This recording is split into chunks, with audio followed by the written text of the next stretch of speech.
बिस्मिल्लाहिर्रहमानिर्रहीम।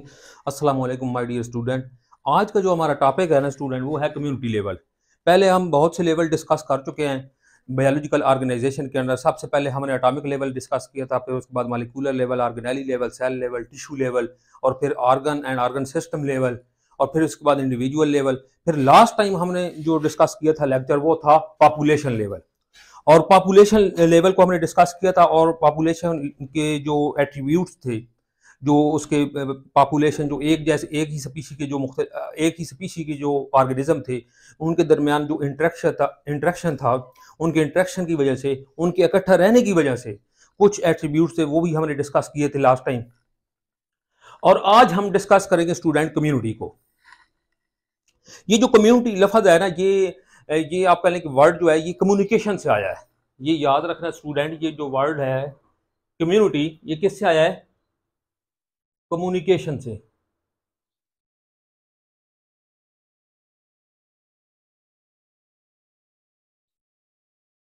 कम्युनिकेशन का मतलब होता है एक दूसरे के साथ रब्ता करना, इंटरेक्ट करना। तो इसके अंदर जो है ना, एक कम्युनिटी के अंदर स्टूडेंट मुख्तलिफ किस्म की जो पॉपुलेशन है, ठीक है, मुख्तलिफ किस्म की जो स्पीशी के जो जानदार हैं, जो इंडिविजुअल है, वो एक दूसरे के साथ इंटरेक्ट करते हैं।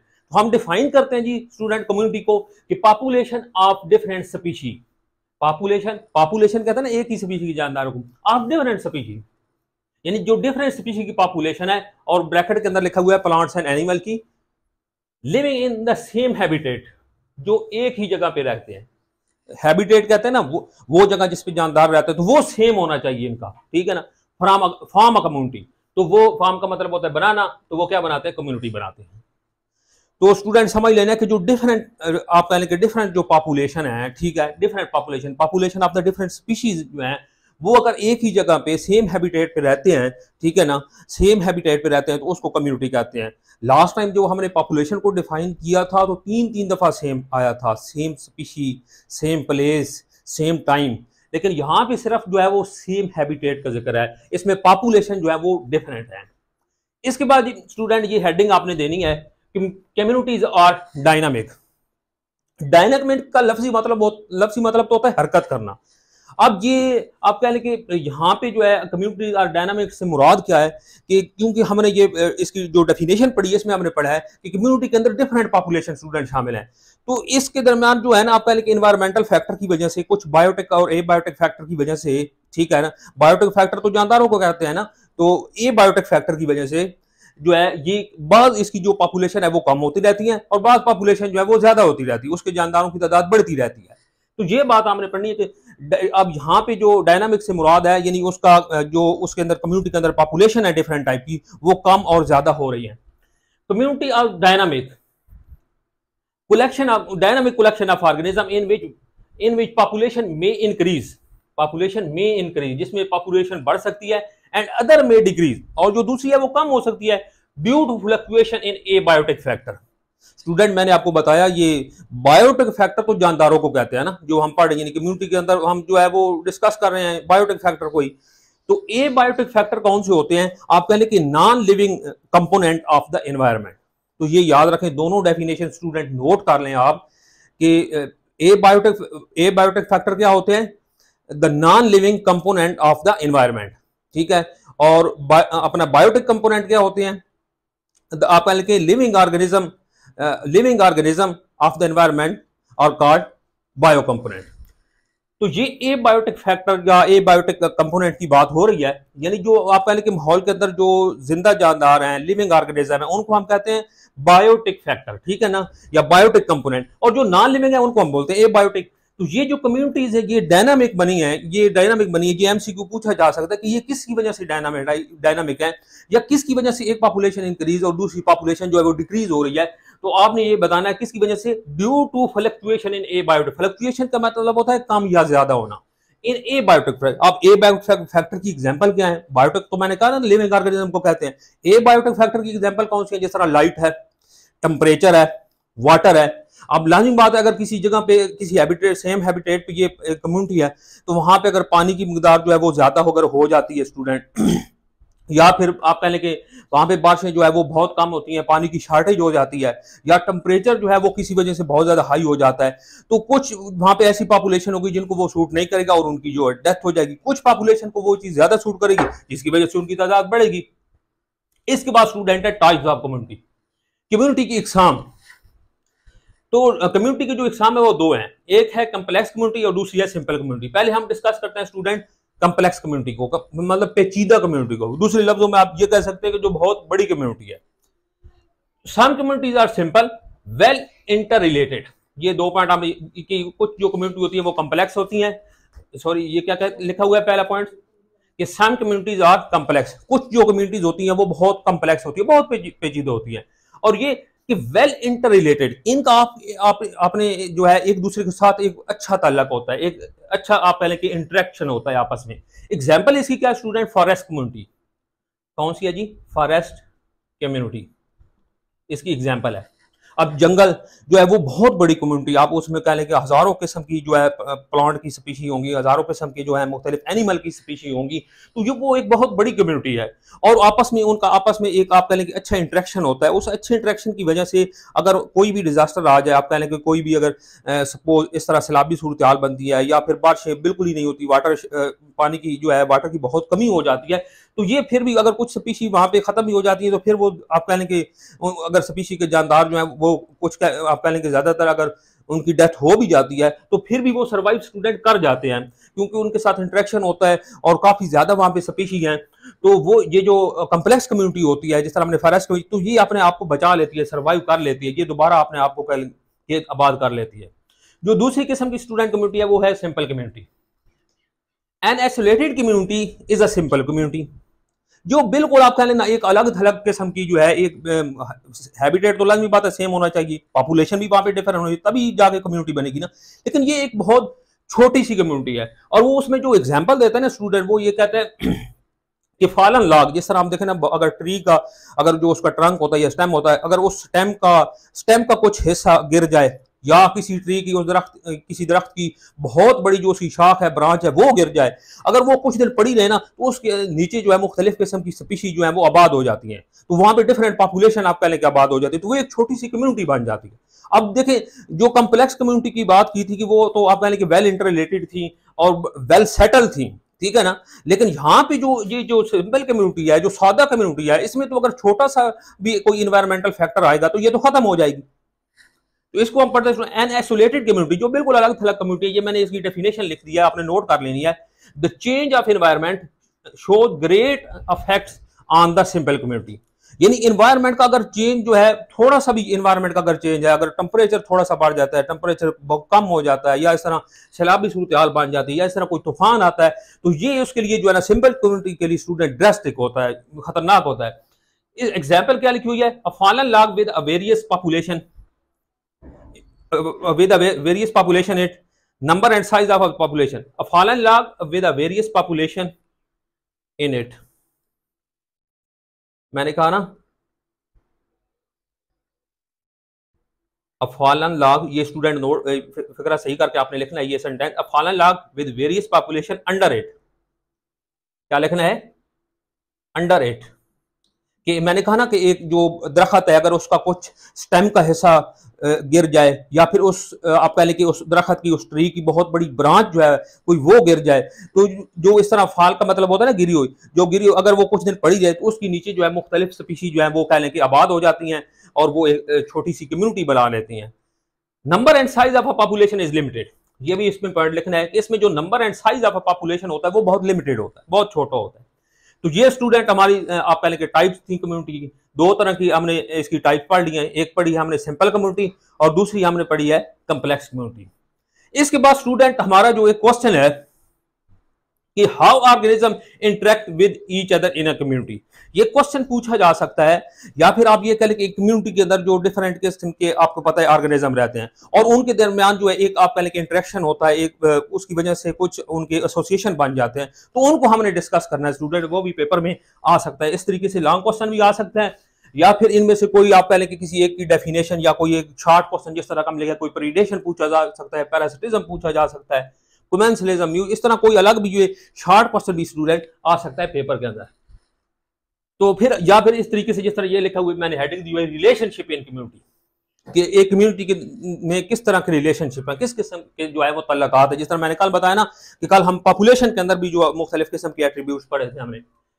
तो community is a collection of different organism. ये कलेक्शन है डिफरेंट, ये हम ऑलरेडी डिस्कस कर चुके हैं। कम्युनिटी में जो है वो डिफरेंट किस्म की पॉपुलेशन होती है। So here many interaction between organism occur, तो काफी किस्म के आप पहले के इंटरेक्शन जो है वो ऑर्गेनिज्म में हो जाते हैं, तो उनको हमने डिस्कस करना है। नंबर 1 स्टूडेंट कौन सा है जी इंटरेक्शन? प्रीडेशन। प्रीडेशन में दो चीजें होती हैं, एक होता है स्टूडेंट प्रीडेटर, एक होता है प्रे। प्रीडेटर कहते हैं शिकार करने वाले को और प्रे कहते हैं शिकार होने वाले को। तो हम इसको डिफाइन कैसे करेंगे? प्रीडेशन को कैसे डिफाइन करेंगे? The relationship in which predator feeds upon its prey. जो प्रीडेटर है वो अपनी खुराक लेता है किससे? यानी प्रे का। प्रे का जो आप कहें कि शिकार होने वाला, ठीक है ना, ये शिकार होने वाला। अब ये प्रीडेटर की मैंने डेफिनेशन लिख दी है आपके लिए। An organism which is hunting is called predator. वो जानदार जो शिकार करता है, जो क्या करता है? शिकार करता है, उसको हम क्या कहते हैं? प्रीडेटर। ये मैंने प्रे की भी डेफिनेशन लिख दी है।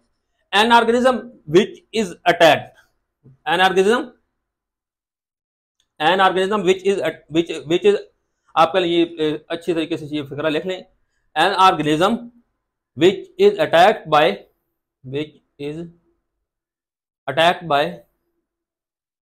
predator, जिस पर जो है आप पहले के जो प्रीडेटर होता है वो हमला करता है, ठीक है ना, और उसको जो है खुराक बना के खा जाता है। तो इसकी एग्जांपल जो लिखी हुई है ना इस रिलेशनशिप की, प्रीडेशन की, वो क्या है? फॉक्स और रैबिट की। ये जो फॉक्स जो है आप पहले के रैबिट का, खरगोश का जो है वो शिकार करता है। तो फॉक्स इसमें क्या होगा स्टूडेंट? फॉक्स जो होगा वो प्रीडेटर होगा और रैबिट जो होगा वो क्या होगा? प्रे होगा। कि इस रिलेशनशिप में आपने दो डेफिनेशन स्टूडेंट याद रखनी है कि प्रीडेशन के अंदर क्या होता है? एक प्रीडेटर होता है जिसको हम कहते हैं शिकार करने वाला, ठीक है। प्रे क्या होता है? शिकार होने वाला। जिस तरह आप देखें अब ये जो मच्छर हैं इसको जो है आप पहले के इंसेक्ट जो है वो खा जाते हैं, तो अब जो इंसेक्ट या इसको जो भी खाता है उसको हम क्या कहते हैं? प्रीडेटर। और जो मच्छर क्या होगा? वो होगा प्रे। तो लेकिन यहाँ पे फॉक्स और रैबिट की एग्जाम्पल भी मैंने लिखी हुई है। इसके बाद स्टूडेंट दूसरा रिलेशनशिप है parasitism. The relationship in which one organism, अब वन ऑर्गेनिज्म इसमें कौन है? पैरासाइट है। Get benefit from the other, जो दूसरे से बेनिफिट हासिल करता है। वो दूसरा कौन है? होस्ट। यहां पे बल्कि लिविंग होस्ट कह लें। वो दूसरा कौन सा है? Living host. And in return harm it, और बदले में उसको नुकसान पहुंचाया जाता है। एग्जाम्पल इसकी क्या है? प्लाज्मोडियम और ह्यूमन की। अब प्लाज्मोडियम आपको पता है ना, मच्छर काटता है तो वो उसके जरिए ये इंसान की बॉडी में दाखिल होता है, और मलेरिया जो है आप पहले के जो बुखार बनता है उसकी वजह से आप पहले।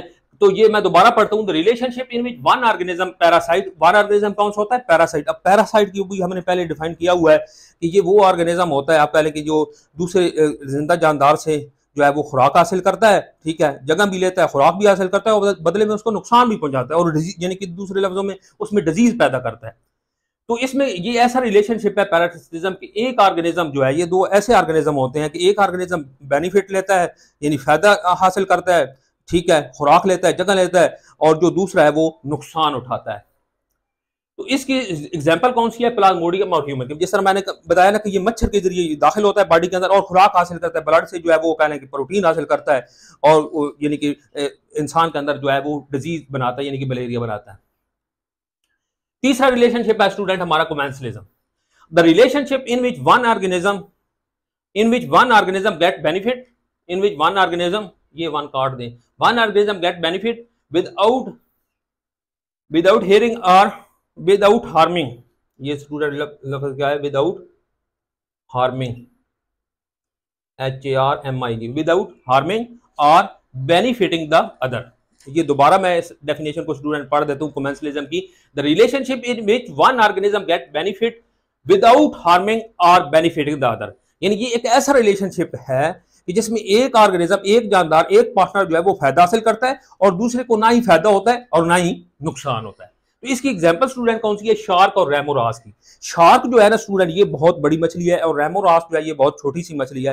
एक्चुअली होता क्या है कि ये जो रेमोरास के ना कुछ शक्कर होते हैं, यानी उसको अटैचमेंट में मदद देते हैं, तो ये उसके मुंह के हेड के साथ जो है ना, मुंह के साथ अटैच हो जाती है। तो शार्क जो ना दांत हैं वो बहुत बड़े बड़े होते हैं और उनमें एक बड़ा गैप भी होता है। जब वो खुराक खाती है ना तो एक अच्छी खासी खुराक उसके दांतों के जो दरमियान है ना स्पेस, उसमें रह जाती है स्टूडेंट। और वो जो रेमोरास है ना वो खुराक हासिल कर लेती है। अब वो खुराक जो है वो शार्क की तो किसी काम की नहीं है, ठीक है, उसका तो ना कोई फायदा ना कोई नुकसान, ठीक है, लेकिन जो रेमोरास है उसको फूड मिल जाती है। तो यानी कि रेमोरास जो है उसको बेनिफिट हो गया और शार्क का ना कोई बेनिफिट हुआ, ना ही उसका कोई हार्म हुआ, ना ही उसका कोई नुकसान हुआ। तो ये किसकी डेफिनेशन स्टूडेंट थी? ये कौन सा रिलेशनशिप था? Commensalism. Number 4 student, mutualism, association of two organism in which both organism get benefit. ये एक ऐसा एसोसिएशन है म्यूचुअल जिसमें दोनों ऑर्गेनिज्म जो है वो फायदा उठाते हैं, दोनों ऑर्गेनिज्म का फायदा होता है। तो इसकी एग्जांपल है स्टूडेंट लाइकन। इसकी एग्जांपल कौन सी है? लाइकन। लाइकन किसका एसोसिएशन है? एलगी और फंजाई का। यानी एक उसमें एलजी है और एक फंजाई है। और आपको पता है स्टूडेंट शायद कि जो एलजी होते हैं ये आप कह लें कि ऑटोट्राफ होते हैं, ये फोटोसिंथेसिस कर लेते हैं, और फंजाई जो है वो क्या होते हैं? हेटेरोट्राफ होते हैं। अब जाफिर हेटेरोट्राफ वो खुराक तैयार नहीं कर सकते। तो यहाँ पे होता क्या है कि जो एलजी है वो उसको फंजाई को जो है फूड प्रोवाइड कर देती है और फंजाई बदले में उसको क्या प्रोवाइड करती है? प्रोटेक्शन। तो मैंने ये लिख दिया इसके साथ, एलजी के साथ ये देखना मैंने लिखा हुआ है फूड, और फंजाई के साथ मैंने क्या लिखा हुआ है? प्रोटेक्शन। यानी ये जो फंजाई है ये एलजी को क्या देती है? अपना क्या देती है? प्रोटेक्शन देती है। और जो एलजी है ये फंजाई को क्या देती है? फूड देती है। क्या देती है जी? फूड। तो इसमें एलजी का भी बेनिफिट हो गया और फंजाई का भी। और ये एक ऐसा एसोसिएशन है स्टूडेंट जहां पे आप देखें ना, ये फिर आप जहां पे उस जगह पे जहां पे कोई चीज ग्रो ना करी हो तो वहां पे ये लेकर ग्रो कर जाते हैं। तो इसका यानी कि इनके सर्वाइवल का जो चांस है ना वो बढ़ जाता है इन दोनों के एसोसिएशन से सर्वाइवल का। यानी एक तो ये एक फूड प्रोवाइड कर रहा है, एक प्रोटेक्शन। इससे ओवरऑल क्या बेनिफिट होगा कि इनका जो सर्वाइवल का चांस है वो क्या हो जाएगा? वो स्टूडेंट बढ़ जाएगा। नेक्स्ट जो है कंपटीशन। ये लास्ट लेक्चर में भी स्टूडेंट इसका जिक्र हुआ था कंपटीशन का, तो मैंने कहा था ये नेक्स्ट लेक्चर में इंशाल्लाह डिस्कस करेंगे। तो ये पांचवा है relationship, the association in which the organism compete with other for space and food. ये दो चीजों के लिए कंपटीशन स्टूडेंट होता है। किसके लिए? स्पेस के लिए और फूड के लिए। और ये मैंने इसकी टाइप नहीं लिखी यहाँ पे, बस सिंपल डेफिनेशन लिख दी है। कल मैंने आपको बताया था कि इसकी दो टाइप्स होती हैं, एक होता है इंटर स्पेसिफिक कंपटीशन, एक होता है intra specific competition. Inter specific competition जो होता है वो मुख्तलिफ स्पीशी के दरमियान होता है, और जो इंट्रा स्पेसिफिक कंपटीशन होता है वो एक जैसी स्पीशी, एक ही स्पीशी के जानदारों के दरमियान होता है। आप खुद सोचेंगे जो खतरनाक किस्म का कंपटीशन है वो कौन सा होगा, इंट्रा या इंटर? तो मैं आपको जवाब दूंगा कि इंट्रा स्पेसिफिक, जो सेम स्पीशी के जो एक ही स्पीशी के जानदारों के दरमियान कंपटीशन है वो इंतहाई खतरनाक होता है। अब क्यों? क्योंकि आप देखें उनकी जो डिमांड है, उनकी जो फूड की डिमांड है या टेम्परेचर या वाटर की, वो एक जैसी होती है, ठीक है ना। अगर वो आप कह लें कि एक ही जैसे का अगर जो है वो सर्दी पसंद करते तो वो सारे जो है वो सर्दी वाले ही होंगे, ठीक है। अगर गर्मी वाले हैं तो वो सारे इंडिविजुअल गर्मी को ही पसंद करेंगे, ठीक है ना स्टूडेंट। तो ये इंटर स्पेसिफिक कंपटीशन जो एक जैसी स्पीशी का कंपटीशन होता है वो आप कह लेंगे खतरनाक होता है। लेकिन ऐसा भी होता है मुख्तलिफ स्पीशी के जानदारों की बाज़ दफा जो है वो खुराक जो है एक जैसी होती है, तो वो भी खतरनाक हो सकता है। जिस तरह मैंने एक एग्जांपल दी है ना इसकी कंपटीशन की, वो दी है चीता एंड लाइन। ये दो ऐसे, एक चीता और दूसरे कौन से हैं? लाइन। अब इन दोनों के दरमियान की मैं देखे ना कैसे कंपटीशन पैदा होता है, क्योंकि इनकी जो शिकार यानी इनके जो प्रे है, जो ऊपर हमने पढ़ा है ना प्रीडेशन में, प्रीडेटर और प्रे, ये दोनों प्रीडेटर हैं और इनका जो प्रे होता है ना वो आमतौर पर यानी दोनों का एक जैसा ही है। तो इनके दरमियान जो फूड का खुराक का जो है ना वो बहुत ज्यादा स्टूडेंट कंपटीशन रहता है। तो ये आप कह लें कि एक जो है ना एक कंपटीशन की एग्जाम्पल आप लिख सकते हैं। इसके बाद स्टूडेंट एक डेफिनेशन है हमारी इकोसिस्टम की। इकोसिस्टम को हमने डिफाइन करना है क्योंकि ये आ सकती है ये डेफिनेशन पेपर के अंदर भी। A community with its non living environment. अब देखना हमने जो कम्युनिटी की डेफिनेशन पढ़ी थी स्टूडेंट, उसमें हमने सिर्फ डिफरेंट पॉपुलेशन का जिक्र किया था, उसमें हमने सिर्फ यानी कि डिफरेंट जो स्पीशी के जानदार थे उनका जिक्र किया था। उसके साथ यानी अगर उसके साथ हम नॉन लिविंग एनवायरनमेंट को भी शामिल कर लें, नॉन लिविंग जो फैक्टर हैं एनवायरनमेंट के अंदर उनको भी शामिल कर लें, तो वो क्या बन जाएगा स्टूडेंट? इकोसिस्टम बन जाएगा, ठीक है ना। तो आप कैसे डिफाइन करेंगे हम इसको? A community with its non living environment. जो कम्युनिटी है उसके साथ जो नॉन लिविंग एनवायरनमेंट है उसको हम क्या बोलेंगे? इकोसिस्टम। इसके बाद स्टूडेंट एक डेफिनेशन है, बहुत इंपॉर्टेंट डेफिनेशन, लास्ट पे हमारी ये आज की डेफिनेशन है, biosphere. Part of earth inhabited by the living organism is called bio. कोई भी यानी इस जमीन का कोई भी हिस्सा है, पार्ट है जहां पे लिविंग ऑर्गेनिज्म रहते हैं, उसको हम क्या कहते हैं? बायोस्फीयर। अब देखना, जिस तरह आप देखें जमीन पे काफी जमीन पे भी जानदार रहते हैं, जमीन के अंदर भी जानदार रहते हैं, अगर नीचे चले जाए तो वहां पे भी जानदार रहते हैं। इस तरह जमीन से ऊपर उठे स्पेस में भी जानदार है, ठीक है। लेकिन ये कि अब 10-15 किलोमीटर नीचे चले जाएं, 10 किलोमीटर, तो वहां पे जानदार फिर कम होना शुरू हो जाएंगे, या कम हो, इस तरह ऊपर भी चले जाएं अगर, तो वहां पे भी फिर कम होना शुरू हो जाएंगे। तो स्टूडेंट ये याद रखें कि जमीन के कोई भी हिस्सा जहां पे जानदार रहते हैं उसको हम क्या कहते हैं स्टूडेंट? बायोस्फीयर कहते हैं। और इसका दूसरा नाम जो है ना, it is also called the zone of life on earth. इसको zone of life on earth भी कहते हैं। तो स्टूडेंट मेरी कोशिश होती है कि जो भी आपका टेक्स्ट बुक में जितना भी मटेरियल है, मैं वो सारे का सारा कोशिश करता हूँ कि राइट कर देता हूँ, और आपका कोई सिंगल वर्ड भी नहीं मिस होता। तो इंशाल्लाह ना सिर्फ ये मेरे लेक्चर आपको एग्जाम में जो है वो मदद फराहम करेंगे, बल्कि जो नेक्स्ट आपने टेस्ट देने हैं, मेडिकल का टेस्ट देना है, ठीक है, या फिर कोई जॉब के लिए टेस्ट देना है, तो उसके लिए आपको किसी किस्म की कोई परेशानी का सामना नहीं करना पड़ेगा। सिर्फ ये है कि आप साथ चलें और आपने अच्छे तरीके से तैयारी करें। अगर आप ये सिर्फ नोट्स बना के भी तैयार कर लेना तो ये बहुत अच्छी बात होगी, क्योंकि मैंने जितनी भी इसमें टेक्स्ट बुक में आपका मटेरियल है वो सारे का सारा लिखा है और अच्छे तरीके से करके लिखा है, हेडिंग बना के लिखा है। तो स्टूडेंट आज के लिए इतना ही। अल्लाह हाफिज।